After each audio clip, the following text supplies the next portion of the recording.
What is up, TBC? Welcome back to yet another banging video. My name is Chris. You guys are watching Tough Builds here and only. Before we start today's video, we're gonna get a little note out for our little bit of a sponsor here on Tough Build Customs. Are you sick and tired of not being able to see what's in front of you? This is the solution, guys. At 700 subscribers, I am giving away H11, H8, and H9 full functional LED headlights. These already have fans built into them. They have a resistor built on them, and this is the connector to them. These lights will brighten up the road so you guys can get home safely. If you guys are looking for it to be more of a modification, well, you're gonna want to get involved in this giveaway, guys, at 700 subscribers. So if you are not yet subscribed, you might as well do that now. Hit the bell on the side, leave a comment down in the section down below, like this video, and tell 700 subscribers I will see who wins these nice, beautiful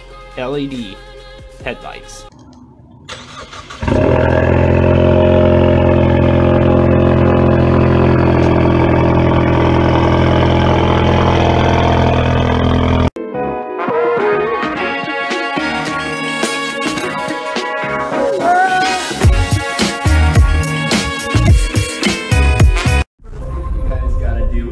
Gotta take off the tire. So there is 5 lug nuts that are attached to the tire. Do yourself a favor, unloosen it before you lift up the vehicle. Make sure you have a supported jack underneath your vehicle so you don't get hurt. With all needs and deeds, let's go ahead and fast forward this jungle. Once you guys have finally got off your guys' tire, what you guys are looking at right here is a pretty messed up rotor. Feels flush still, but it is missing quite a bit of motion to it. We're gonna go ahead and change that out along with the pad. I got the rotors here and I got the pad here. So first thing that you guys always want to check is make sure that your guys' rotors are the same size as the rotors that are on your Jeep right now. And the reason for it is because you don't want to go ahead and take off your caliper, take off your damn rotor, and not be able to get down to a hardware store where you can replace them unless you have a second vehicle. You're going to go ahead and take your rotor. You're going to match it up to the sides, make sure that the sides match. Make sure that all of it looks the same as what's on this car right now. As you guys know, Jeep does have more than one rotor that goes to this car, depending on what pack you have. Sometimes you go to an auto parts store and you tell them exactly what you have. They still are going to see the vented rotors. Keep that in mind. Alright, so the first thing that we're going to do, now that we know that the rotors fit, make sure you guys go ahead and pick up 2 cans of brake cleaner, because you're going to need it. You have the pads. I'm going to bring you guys in for a close-see, because I want to show you guys one little thing that you guys have to keep an eye out for when you do take off your caliper. So let's get up close and personal.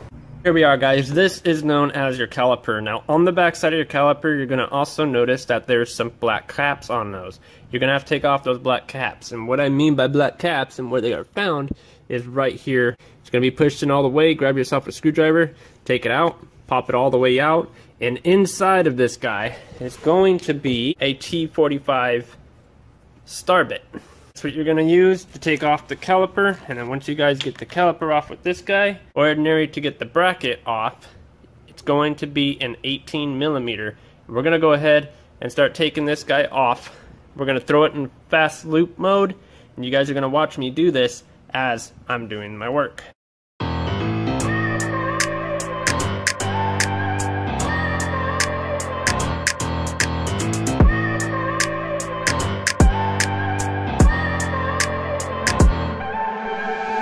Look at people and I wonder all day, who are you and you are not the one in your way.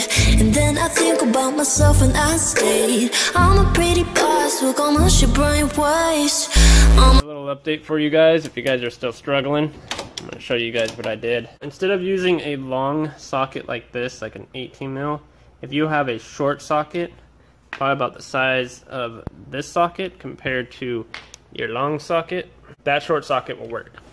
Then you just get it back there, put the wrench back there, and just push down. That bracket will come right off, and then you'll be able to take off your caliper once you take off your caliper bracket. That's just a brief update for you.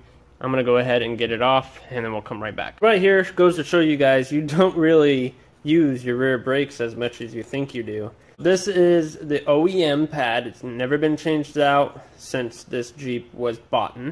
It has almost 90,000 miles on it. It's not really necessary to change them out, but I do see a little bit of grooves going on. Got a cut in the part right there. I don't know if you guys can see it. It was squeaking. And there's also one right there. It's actually pretty deep, actually. That's the only reason why I'm changing up the pads. It is kind of doing some weird stuff to the rotor as well. We want to get the rotor changed and the pads changed. A lot of you guys only replace your pads, and then you wonder why you're squeaking. And that's the reason why. You need to either get these resurfaced, or you need to get them replaced every time you do a brake job. Don't put new brake pads on a fixed rotor. What we're gonna go ahead and do, guys, is I'm gonna go ahead, start getting the rest of this done.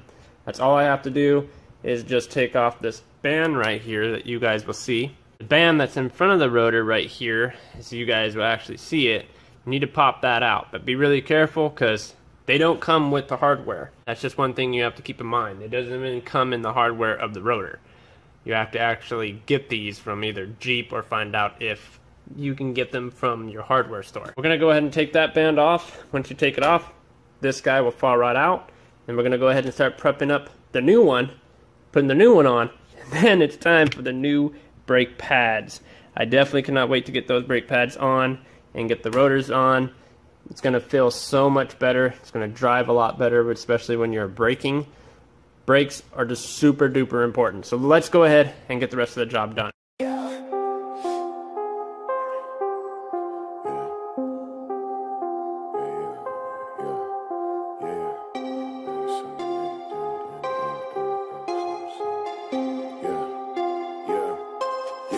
What you just see me do right now is I took a flathead screwdriver. I kind of dug underneath the rubber band is what we're going to call it right now, but it's actually a rotor seal. So what you're going to do is you're going to pull it right underneath it, put your fingernail right underneath it, try to catch it, and then do it one more time, and then you're going to go ahead and stick the zip tie underneath it and then pull it off. So that way you don't ruin the seal and you don't have to go ahead and buy a new one. Most of the time I do suggest replacing this, but if you don't break it or anything like that, your band is going to be nice and clean. You don't have to worry about any splits in it or anything like that. This is called mitric. I've done it so many times to different cars, and Jeeps are not the only ones that have these rotor seals. There's plenty of other ones out there that do have them. So keep that in mind. Don't try to ruin it. Don't just shove it right in the middle of it. Go underneath it, so that way you get right underneath it and you don't damage the seal. That's what I wanted to show you guys, so that way you have a little upper hand on how to take these seals off. At this point, guys, this is where all the goody stuff comes from, right here on Tough Deals. Is I teach you guys how to take off things, I teach you guys how to put them on. Once you guys have taken that off, the rotor does get stuck just by surface rust and dirt and road grime and everything else. Just because you have a shield in the back doesn't mean that dust and stuff can get underneath it and seal itself in here. Most of the time you cannot wiggle your rotor off. No matter how hard you pull it, it's not going to come off. The best thing to do is you can take one of these, which is pry bar. Put the pry bar right here. You can use anything else that you have around, and you're just going to give it a tap.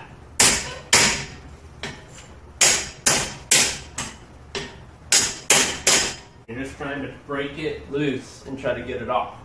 The best other way to do it is if you guys have something like this and a sledgehammer, you can put it here, just give it a good ultimate whack, and I guarantee you that rotor will let go. I'm going to go ahead and do a fast forward to me doing that, and we're going to come back and I'm going to teach you guys how to prep your guys' stuff to get it ready to be put back on to your guys' Jeep.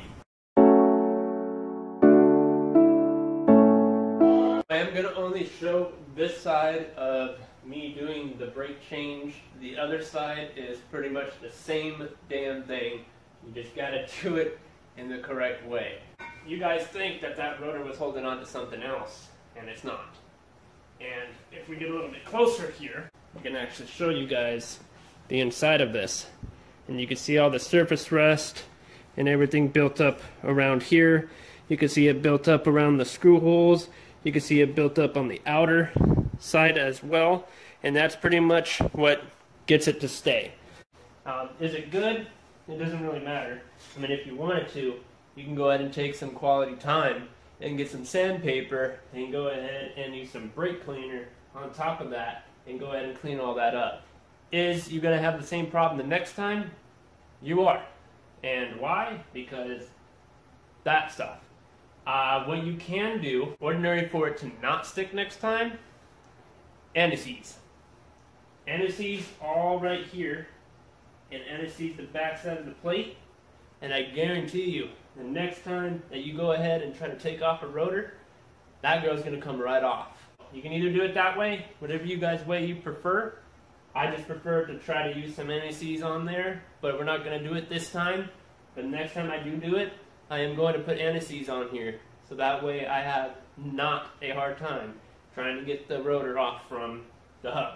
How to prep your guys' rotors is the easiest way. You're going to go ahead and take your brake clean, because they do coat this to keep it from getting rusty. And you're going to go ahead and spray it around.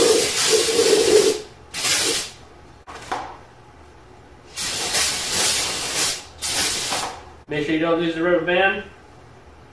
I'm going to go ahead and get this girl on in a fast loop, and then we should be okay to start doing the pad.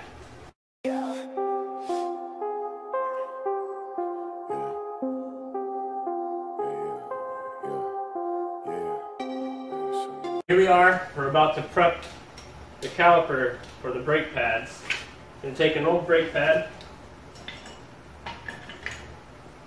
sit it on.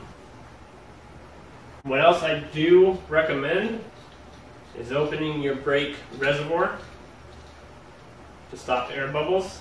You're just going to go ahead and push your pad into the caliper until the caliper begins to sit flush.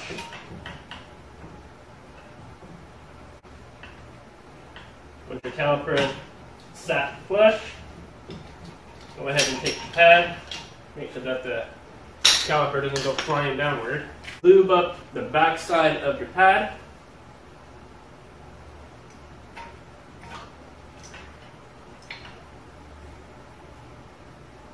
And then you're going to push her in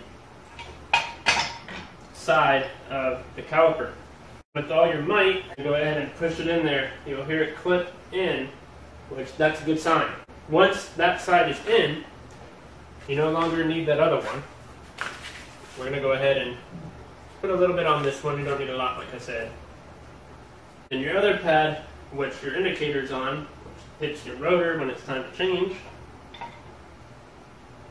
going to go just like that.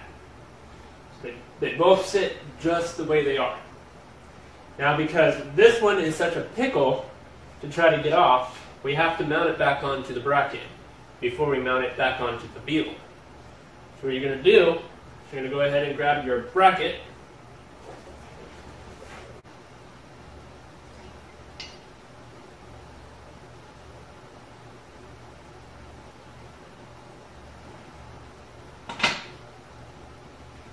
once you get your bracket on, you're going to grab one of your handy dandy screws here. You can choose to put a little bit of Loctite if you prefer. Stick her in the hole. Now you can do both sides depending on what your preference is. If you want to put these on before it goes back to the car, or if you just want to do one side, that is the most important side, which is the down side that actually goes in the way of everything. Just want to take your T-bit and go ahead and start screwing that girl in.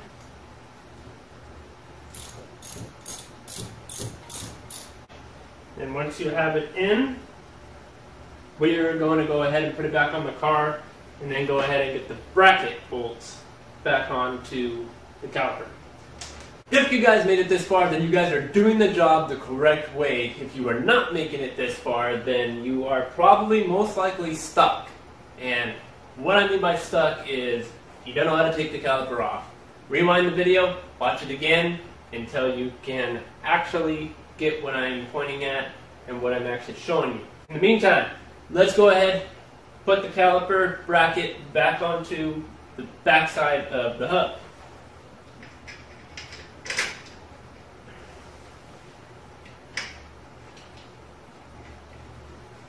And there we go, guys. It's back on. That's all you gotta do is torque it down. It has to be about 100 foot-pound or inch-pounds, 100 inch-pounds, as long as it's on there and you know it's not gonna come off. Don't forget to put your black caps back onto your caliper. There's only one more part to this video, guys, and that is your hardware to hold the pad. One for each side. These are pretty easy to put on.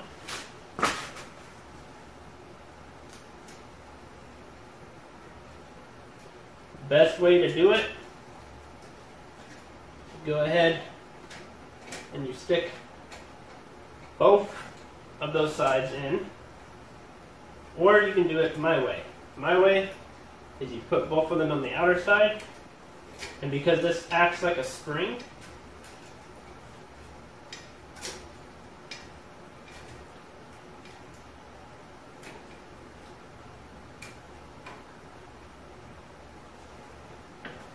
and you go ahead and push down